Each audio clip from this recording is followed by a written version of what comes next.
Hey everyone, welcome to your channel on studies में आपका बहुत बहुत स्वागत है। आज मैं आप लोग को पढ़ाने वाली हूँ difference between central bank and commercial bank in a very simple language and that also in the form of table.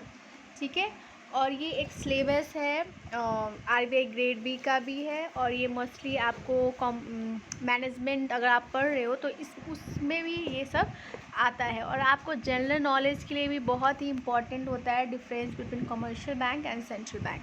So let's see. ठीक है, तो मैंने इसमें ChatGPT में सर्च करके आपको एकदम क्लियरली बताया है। इसमें जो भी लिखा हुआ है वो बहुत ही सिंपल लैंग्वेज में है जो आपको ईजिली समझ में आए। So let start. Okay, central bank का पर्पस क्या है और कमर्शियल बैंक का पर्पस क्या है? देखिए, regulate and manage the country money supply and monetary policies. ठीक है, इसका सेंट्रल बैंक का पर्पस है कि ये मनी सप्लाई को मैनेज करना और मॉनेटरी पॉलिसी बनाना। ठीक है, उसके बाद कमर्शियल बैंक का पर्पस क्या है कि फाइनेंशियल सर्विसेज प्रोवाइड करना टू द जनरल पब्लिक भी होता है, बिजनेस भी होता है या ऑर्गेनाइजेशन को भी। ठीक है, ओके एंड हाँ, उसके बाद सेंट्रल बैंक कौन ऑन किया हुआ, ऑनरशिप किसका है? तो टिपिकली गवर्नमेंट ऑन और कंट्रोल। ठीक है, गवर्नमेंट का वो है ये बैंक और उसके बाद फुल्ली कंट्रोल भी है। उसके बाद आपका जो कमर्शियल बैंक है वो पब्लिक है या प्राइवेट ऑन्ड है।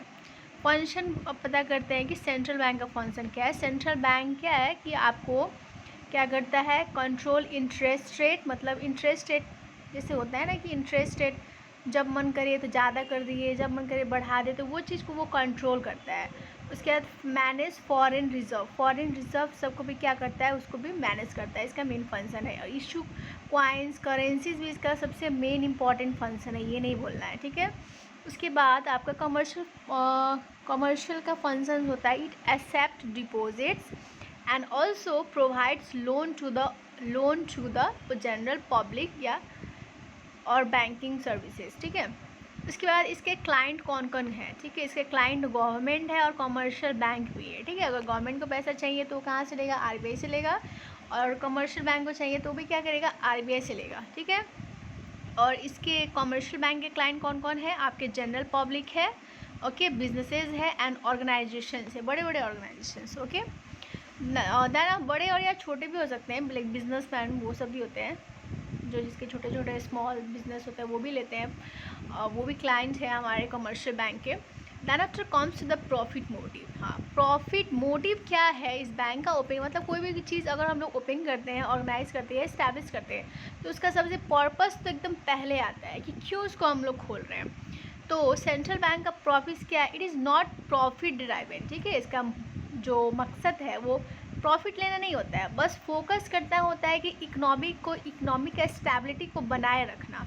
मतलब आपको बोल सकते हैं कि प्राइस जो इंटरेस्ट रेट है वो ना ज़्यादा बढ़े ना घटे, उस टाइप्स का हो गया।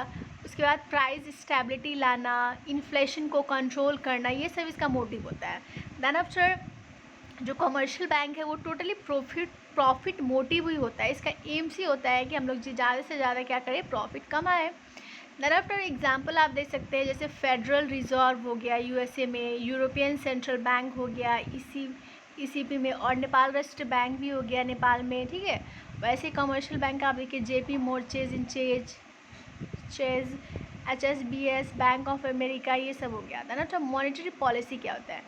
Implement and regulate monetary policy. ठीक है, इसका पॉलिसी क्या होता है कि मॉनेटरी पॉलिसी को रेगुलेट करना। बट इसका कमर्शियल बैंक का ये सब का मोटिव नहीं होता है। करेंसी एश्योरेंस, आपको पता ही है कि central bank is the banker of all the bank, और ये इसका सोल अथॉरिटी है कि यही सिर्फ जो होता है वो करेंसी को क्या करेगा, इशू कर सकता है। दैन आफ्टर जो हम लोग का कमर्शियल बैंक है, it does not have any right to issue the currencies और कॉइन्स।